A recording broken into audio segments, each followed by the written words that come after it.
Simply Destinee going forward. Like I said, it's already brought me further than I thought we'd go. Being a part of Simply Destinee, doing all the parades, all the festivals, getting phone calls from schools that want us to come in. I mean, to some extent, it was my dream, but at the same time when I started, that's what it was just a dream. So to see it come into reality, to see us inside the schools, to see us do festivals, to see us, to see the kids dance at Bulls games. We did a soccer game one time that we danced at. I mean, it's just amazing, and the little things. We did the 4th of July, downtown Aurora, the kids get to get on stage and everything. And the fact that now that when we walk into schools and we have these little kids and like, oh, Simply Destinee, and they see the teenagers and they're like, teenagers, which I don't know who gets excited for teenagers, but they scream it. And at the end of every session, we end with our hands in the middle, and we say simply what, simply who, simply Destinee. And to hear them yell, it is with such excitement and fun. It's really good. But we don't want it to stop there. And dance isn't for everybody. I started with dance because it's something I knew how to do. It's something that our memories also with my mom teaching me how to dance as a little kid. And so as far as training, I was self-taught. But now we're able to bring in different choreographers, different people, because we're able to find funding and different grants to help out. But now, like I said, we want to start with the art program and yoga, meditation, teaching kids how to cope with these things, because that's the thing, is that when we're in school or in anything in work, all we focus on is the task at hand and the tests that are going to come up and the quizzes, and they're just worried about test grades, and you get an A or a B, and that means you're smart or you're not smart. And as far as dancing, I'm not looking for the best dancers.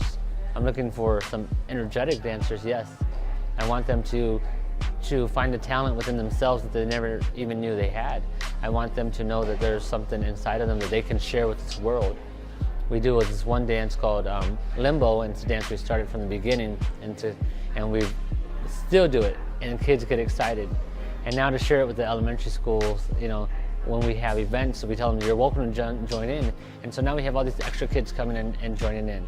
So now what do? Now we have an extra 800 kids that I had no idea we were going to be able to be a part of their lives. And so that's where we're trying to find more things to do, trying to find resources and places to take them, taking them to colleges to look out things for dance, but anything expressive. Their emotions matter just as much as grades. Their emotions matter just as much as anything.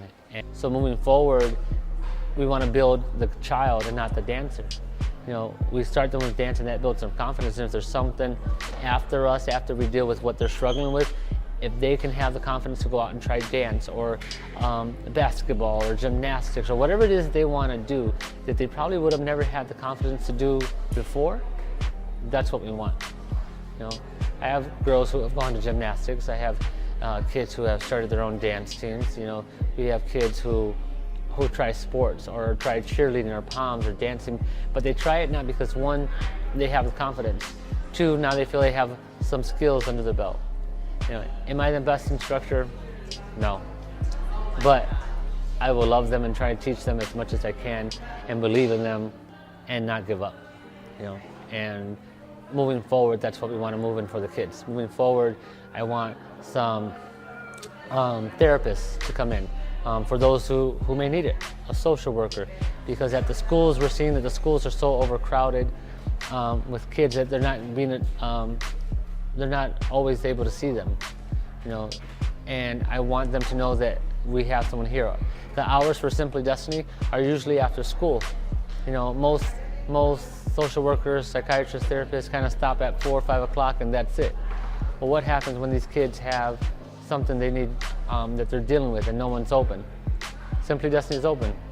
They come here and they get to do different things, different activities, different opportunities that they maybe might not have known of or weren't ever open to. But these are the chances. So what's next for Simply Destinee? I'd like some more studios. I'd like to head out to the city and get something done. We've had people on Facebook that say, hey, you need to come out to California, you need to come out here to do this. Moms or parents who have lost their kids and say, we need a program like yours out here.